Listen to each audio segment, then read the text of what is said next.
How many of you out there know someone right now who's dying? How many of you are thinking, what did I get into tonight with this conversation? How many of you who raised your hand are referring to yourselves? Is there anyone that thinks they're going to get out of this thing called life alive?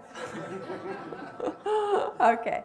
So tonight I would like to pose a question for your consideration. Can your made up or imaginary prediction of your own potential death date determine the quality of your life? Great innovators, they take risks, and you've gotta take risks. And everybody out there who's doing social media is saying, look at what everyone else is doing right.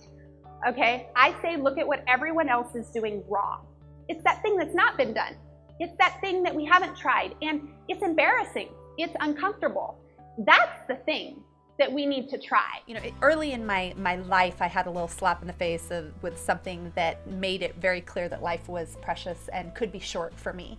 And so I was like, okay, well, if life is going to be short, if something could happen, then what really matters at the end of the day? And it all comes down to your relationships. I remember a day I sat with a friend of mine. She said, I don't think I can do this anymore. I don't think I can go on. Why don't you sell everything, quit your job, and go take some radical vacation and get perspective? I've got these news crews, and they come to my house and they're like, hey, can we watch you, watch the Super Bowl? I'm like, are you shitting me? You want to watch me watch the Super Bowl? Because they won't tell us if it's going to air. And it's and so I'm like, hey, yeah, come with me. And so I stroll down to my local bar. I can walk to everything from my house. And I've got all these friends coming with me. And we're sitting in there, and I buy them around because I am secretly mortified. I'm like, what if this doesn't air? I've got these news crews. Have around. Maybe if I get them drunk, they won't notice, right? Let me back up just a little. I started out my questioning saying, what's the secret to a happy marriage? Right. And I would ask people who had been married for 50 years, people who had just been married, and they all the men across the board. Now the ladies will guess, okay, what's their answer? It's going to be sex, right? Right. But that is not their answer. Shutting it all off. That's how they deal. And so if you can give a man space to be able to sort of deal, then that's fantastic because he'll recharge and he'll come right back. But you need to come to the table whole. If you're whole and your man is whole, then everything that overflows is just fun. And if somebody is having a hard day, you support each other. But when people come and they put so much pressure and expectation onto their partner to complete them and help them with growth, do you think you're ever going to stop growing as long as you're alive? So 2 days ago, I sort of pinned my husband in the kitchen. And I said, honey, what's your life expectancy?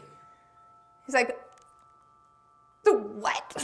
And he literally started to shut down before my eyes. If he could have run out of the kitchen, he would have run, but I had him backed against a wall. And so I did what any good wife would do. I pressed him. I'm like, honey, how long are you gonna live? I said, give me your imaginary date. He's like, 112. I said, okay. I said, 112, so have you remarried? And he said, no, my 113-year-old wife is standing there with me. Since I've been exploring this idea and since I've accepted that I'm absolutely going to die one day, I have realized that, somebody's judgment of me or their rejection of me maybe gives them a feeling of control in a world that is seemingly out of control, and it is no longer personal. All of a sudden, this commercial is the most tweeted commercial of Super Bowl. This commercial went so viral that it got picked up by Adweek and was written up about in the Wall Street Journal and all the, just every single place that you could write about this, it was written up. I tell you that because I know what happened behind the scenes to make it happen. And it was not easy, but it was committed. The book, Julieanne O'Connor, Spelling It Out for Your Man. 5 stars. I love that. You got 5 stars each and every review. I love it. And also, I want to share a fun fact with our audience. You were also in the Super Bowl commercial. Oh, yeah. Yes, yeah. That was ranked #1 by USA Today and named one of the all-time best commercials in 2012 and 2013. So here's a commercial. I just want to show everybody what the commercial is. Go ahead and play it. Check this out. Hey, come on. You want a little chippy? You want a Dorito? Are you hungry? Come on and get a Dorito. Babe, don't hurt my dog. Come on, get a tip. Come on, get a tip. Get a tip. on. Here he comes. Here he comes. Oh boy. I love it. Congratulations with that. Yeah, That is thank you. absolutely amazing. So what's next for you? Well, I have another commercial airing right now, which is for Farmers Insurance, which is a lot of fun. And I always laugh because I end up playing the wife, but none of these guys are actually my husband, and everyone thinks they are. Right. They're like, how could he tease that dog? But you know what? I actually am working in conjunction with Tiffany Phillips for a show next week, which is called I Never Met a Jerk I Didn't Like. Amazing show. I've also been asked to be a panelist for the Great Love Debate, which is on tour right now. And